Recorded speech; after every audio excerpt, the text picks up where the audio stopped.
Oração do livro Cartas de Cristo. Pai, Mãe, Vida, Tu és minha vida, meu constante apoio, minha saúde, minha proteção, a perfeita satisfação de todas as minhas necessidades e minha mais alta inspiração. Peço que me reveles Tua verdadeira realidade. Sei que é Tua vontade que eu seja plenamente iluminada e que eu possa receber melhor a consciência de Tua presença em mim e ao redor de mim. Creio e sei que isso é possível. Creio que Tu me proteges e me guardas no perfeito amor. Sei que meu propósito final é Te expressar. Quando falo contigo, sei que Tu estás perfeitamente receptivo para mim, pois Tu és a inteligência amorosa universal que maravilhosamente concebeu este mundo e o tornou visível.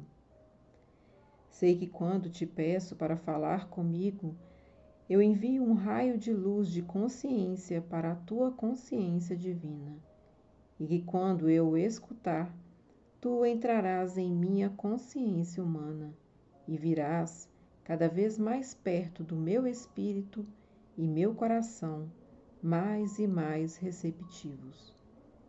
Eu confio meu ser e minha vida aos Teus cuidados.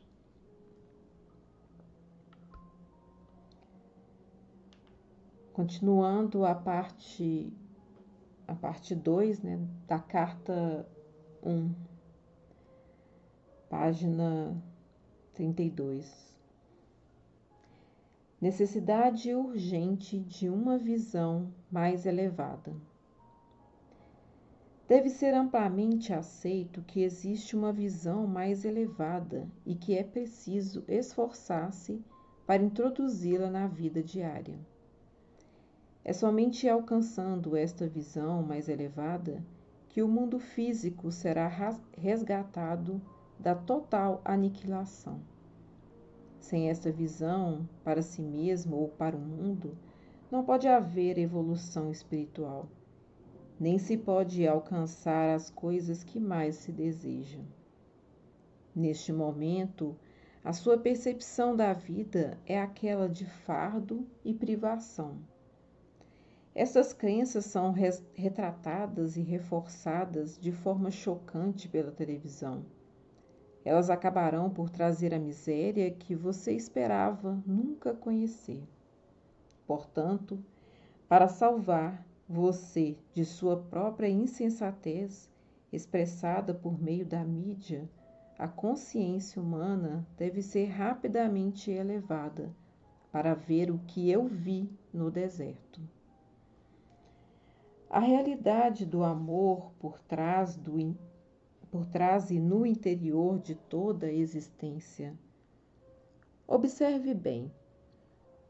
Quando esta grande verdade for percebida e bem acolhida, a realidade do amor começará a manifestar-se de várias formas em cada coisa viva e no meio ambiente em si. A experiência da abundância e felicidade reforçará a consciência da abundância e felicidade. E assim, uma espiral espiritual de vida cada vez mais elevada e maravilhosa será colocada em movimento. Quando a verdadeira natureza do ser for completamente entendida, a humanidade avançará para o próximo degrau de evolução espiritual e porá em movimento uma nova e abençoada forma de esforço humano e de experiência pessoal. Para alcançar essas metas, a humanidade precisa primeiro obter discernimento sobre o que é e quem é. Uma nova e importante questão já está se apresentando para a consciência das pessoas. Quem é você realmente por trás da fachada que apresenta ao mundo? O que é preciso para alguém ser autêntico? é esta pergunta: quem é você realmente? Entre aspas, que é respondida em cada nível do seu ser nestas páginas. E se você puder aceitar como guia para a sua vida cotidiana tudo o que eu compreendi durante a minha experiência de 6 semanas no deserto, você também finalmente se tornará íntegro e verdadeiro. Assim como eu me tornei íntegro e verdadeiro antes de começar meu ministério de cura e de ensinamento. Uma vez que existem poucas pessoas no mundo que se consideram íntegras neste momento, você seguramente reconhece que há uma necessidade urgente de que eu me introduza em sua mente para dirigir você até uma nova maneira de pensar e agir. Esta mudança na consciência irá levá-lo à divina harmonia com a realidade e a melhores condições de vida e segurança. Para fazer este trabalho de reconstrução em sua consciência, eu devo primeiro registrar em sua mente, e você deve aceitar que eu ensinei na Palestina muitas coisas que os homens ainda não estavam prontos para receber. É significativo que nunca tenha sido publicamente questionada a ausência de registros de minha juventude. Qual foi a verdadeira razão de tão importante omissão? É igualmente significativo que, embora eu tenha passado 6 semanas no deserto depois de meu batismo e tenha saído daquela experiência como um mestre e curador, nenhum escritor tenha tentado descrever o que realmente aconteceu durante aquele tempo. Apenas se disse que eu era tentado pelo demônio, que estava entre as bestas e que os anjos estavam comigo. Não há a menor indicação do que aconteceu no deserto que me permitiu voltar às cidades e aldeias, proclamando que o reino de Deus está em vocês, e falar nas sinagogas com tal autoridade que os anciãos judeus ficaram atônitos. A verdade a respeito da minha condição humana, por um acordo comum entre meus discípulos, foi suprimida para dar maior credibilidade à minha suposta divindade e ministério. Segundo os evangelhos, eu era o único filho de Deus, porque então, frequentemente, eu me referia a mim mesmo como filho do homem? Fiz essas afirmações especificamente para confrontar as crenças predominantes a respeito da minha divindade e para gravar na mente das pessoas que eu tinha a mesma origem física delas. Minha intenção era a de que compreendessem que o que eu podia fazer, elas também poderiam, se tivessem o meu conhecimento e seguissem as minhas instruções para pensar e atuar acertadamente. Tantos mitos têm surgido a respeito de minha pessoa terrena e minha consciência espiritual, que já é tempo de livrar-se deles tão completamente quanto possível, uma vez que estão impedindo as pessoas de evoluir espiritualmente.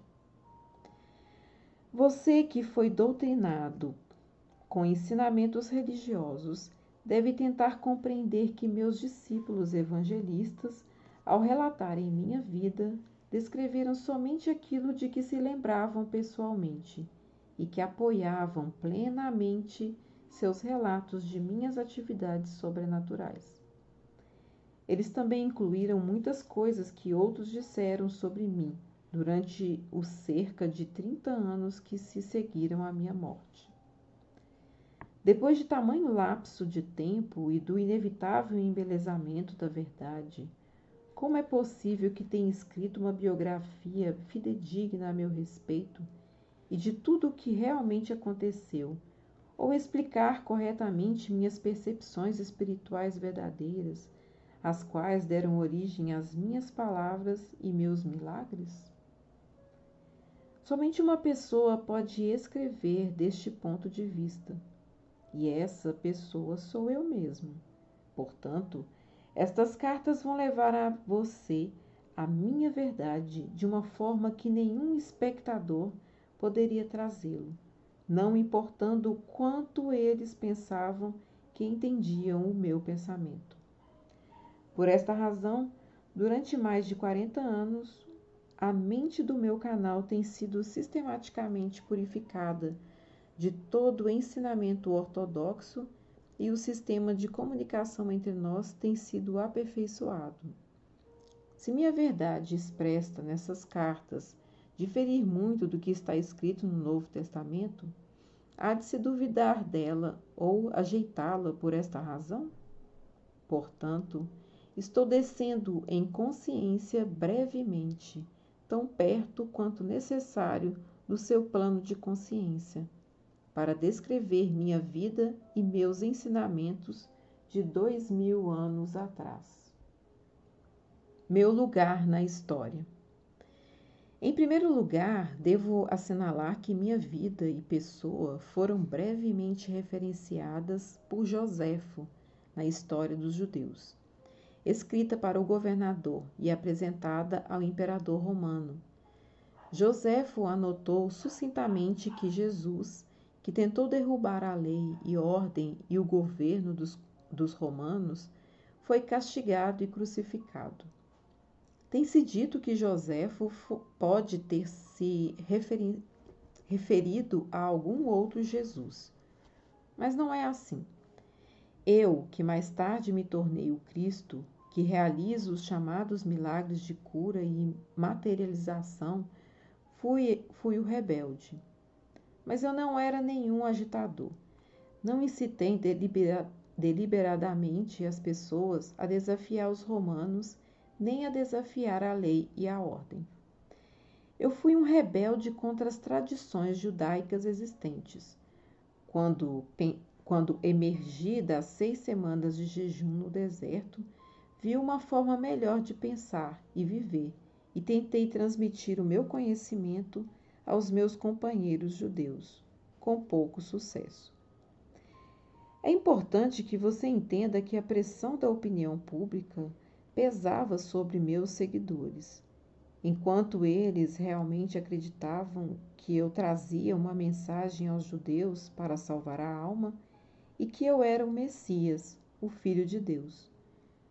Eles também eram do mundo, tentando relacionar-se com o mundo da melhor forma possível.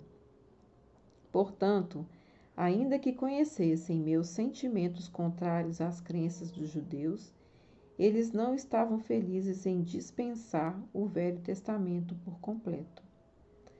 Uma vez que este tinha apoiado e unido os judeus durante toda a sua história, no interesse de preservar o que eles consideravam valioso nos velhos decretos, suprimiram qualquer descrição a respeito da pessoa que eu era. Meus discípulos e Paulo construíram seu próprio edifício de crenças sagradas, com aquilo que queriam preservar de minha vida e ensinamentos. Eles ensinaram e consolidaram somente o que consideravam valioso para as pessoas, judeus e gentios, do mesmo modo os daquele tempo e do futuro. Consequentemente, filtraram o que podiam usar e deixaram de fora a maior parte do que eu chamava os segredos do reino de Deus. Pois eles nunca o compreenderam, tampouco os acharam desejáveis na criação de uma nova percepção do divino, o Pai. Para preservar a crença judaica na salvação do castigo pelos pecados, por meio dos sacrifícios no templo, adotou-se a pessoa de Jesus como o supremo sacrifício, que apagou pelos pecados dos homens através de sua crucificação. Esta crença servia a muitos propósitos naquele tempo. Isso deu à minha morte na cruz uma razão válida e heróica. Ela provava às pessoas que eu era o Filho de Deus e que havia realizado uma missão específica até o fim da minha vida. Esta crença também provou ser de grande consolo para os judeus quando seu templo foi destruído pelos romanos e levou a muitas conversões. Muitas seitas de judeus e gentios também não acreditavam em vida após a morte. Consequentemente, era altamente reconfortante escutar que Jesus Cristo havia superado a morte e mantido seu corpo. Para muitas ideologias humanas daquele tempo, a vida não era possível sem um corpo. Portanto, vida após a morte somente poderia significar ressurreição do corpo. Isso também manteve o meu nome constantemente vivo na mente das pessoas. Eu era a valente figura histórica que havia morrido para assegurar que os homens fossem libertados de todo o medo do inferno e da condenação. Desde que eles acreditassem em mim, poderiam caminhar como homens libertos. É somente porque meu nome se manteve vivo até hoje que posso vir agora até você para oferecer-lhe a verdade que eu queria muito compartilhar com as pessoas há 2000 anos. Minha juventude e as experiências no deserto. Eu nasci na Palestina. Minha mãe estava convencida de que eu era o Messias. Ao contrário da crença popular, eu não era uma criança santa. Aos 12 anos, levaram-me até o templo para ser entrevistado pelos sumos sacerdotes para que se determinasse se eu estava pronta para iniciar o treinamento religioso judeu. Fui rejeitado por ser demasiado teimoso. Amargamente decepcionada, minha mãe me levou para casa e fez o seu melhor para criar-me na santidade, que marcou o seu próprio comportamento em todos os momentos. Aquela era uma tarefa impossível, já que eu era, acima de tudo, um individualista de comportamento indisciplinado. Fiquei ressentido com as orientações de minha mãe e sua tentativa de disciplinar-me. Como jovem, tornei-me impossível de controlar, um verdadeiro rebelde. Rejeitei a adesão incondicional de minha mãe, a fé e as tradições judaicas, preferindo o riso às atividades hipócritas. Recusei-me a aprender um ofício que me confinasse à rotina. Escolhi misturar-me com todo tipo de gente das classes mais desfavorecidas, bebendo com eles, conhecendo prostitutas e me divertindo, conversando, discutindo, rindo e sendo um ocioso. Quando precisava de dinheiro, ia trabalhar nos vinhedos por um dia ou dois, ou fazia trabalhos que me pagassem o suficiente para comer e beber, propiciando-me o lazer que desejava. Apesar de todos os meus defeitos como ser humano, minhas atitudes descuidadas e indolentes, minha obstinação e determinação egocêntrica para pensar minhas próprias ideias sem me importar com o que os demais pudessem pensar a meu respeito, eu tinha uma profunda preocupação com as pessoas. Eu era profundamente emocional. Em palavras atuais, eu seria chamado de hiperativo, hiperemotivo. Tinha um coração caloroso, compassivo e empático. A presença da doença, da aflição e da pobreza me comoviam profundamente. Era um acirrado defensor daqueles que você chama de desamparados. Poderia-se dizer que eu era gente do povo. Vivi muito perto dele, em um espírito de companheirismo, escutando suas aflições, compreendendo e me importando. É importante entender minhas verdadeiras origens e minhas características na juventude, pois foram os estímulos que me incitaram, empurraram e impulsionaram a finalmente ser o Cristo. O que mais fortemente detestei e combati foi a miséria, a doença e a pobreza que via ao meu redor.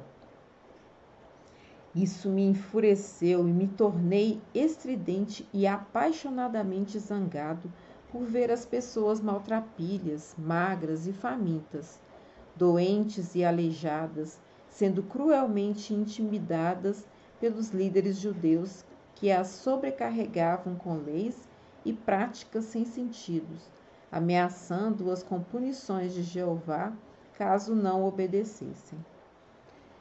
Declarei a todos os que poderiam escutar-me que aquelas pobres pessoas já suportavam o suficiente para também serem esmagadas por medidas sem sentido e restritivas do prazer. Qual era a razão de viver se não nascíamos para sermos felizes? Recusei-me a acreditar em um Deus justo, segundo as tradições judaicas. As advertências bíblicas, proféticas sobre o julgamento e cólera de Jeová contra as pessoas me indignaram. Apesar de tudo, pessoas são pessoas, fazendo o que sua natureza humana as impulsionava a fazer. Nasceram pecadoras, então por que deveriam ser julgadas e condenadas a levar uma vida de sofrimento e pobreza por não terem cumprido os 10 mandamentos? Qual era o sentido de tais afirmações? Para mim, essa crença judaica representava um Deus ilógico e cruel, e eu não queria nada com ele. Parecia para mim que se existia tal divindade, então o homem estava condenado à miséria eterna. A simplicidade e liberdade que encontrei nas encostas das colinas, nas planícies dos lagos e montanhas, refrescaram meu espírito interior e aquietaram minha cólera que murmurava contra o Deus judeu. Assim, neguei-me a acreditar em qualquer palavra do que os anciãos judeus tentaram ensinar-me. No entanto, lá pelos 25 anos de idade, uma nova linha de questionamento tomou conta dos meus pensamentos. Enquanto eu caminhava sozinho pelas colinas, cada vez com mais frequência, minha rebeldia foi aos poucos sendo substituída por uma ânsia que me consumia de saber e compreender a verdadeira natureza daquele que, sem dúvida nenhuma, devia inspirar e respirar por meio da criação. Revisei meu estilo de vida e percebi quanto sofrimento minhas ações haviam causado à minha mãe e a muitas outras pessoas. Embora eu sentisse profunda compaixão pelos fracos e sofredores, minha natureza rebelde havia me levado a um comportamento egoísta e sem consideração para com a minha família. O amor subjacente por eles brotou em mim e me percebi igualmente rebelde contra meu comportamento anterior. Escutei falar de João Batista e do trabalho que fazia entre os judeus que vinham até mesmo de Jerusalém para ouvir suas palavras. Decidi visitá-lo para que me batizasse. A caminho do Rio Jordão, senti-me muito entusiasmado com a possibilidade de ser batizado e começar uma nova vida. Eu sabia que, apesar de meu emocionalismo indisciplinado, também havia nascido com uma inteligência aguçada e com um dom para o debate inteligente e persuasivo, o qual eu tinha usado caprichosamente e de forma negativa, levando as pessoas a desenfreadas discussões. Eu havia jogado fora o meu talento em troca de uma vida de egoísmo, preguiça e prazer. Como resultado, havia perdido todo o respeito dos demais, e nem eu mesmo me respeitava mais. Pela primeira vez, isto me pareceu intolerável. Ocorreu-me que no futuro eu poderia e deveria empenhar meus dons naturais para um melhor uso, ao invés de ficar fazendo barulho. Talvez eu pudesse encontrar um caminho para aliviar a carga daqueles de quem eu tanto me compadecia. Até então, eu não havia sido útil para ninguém.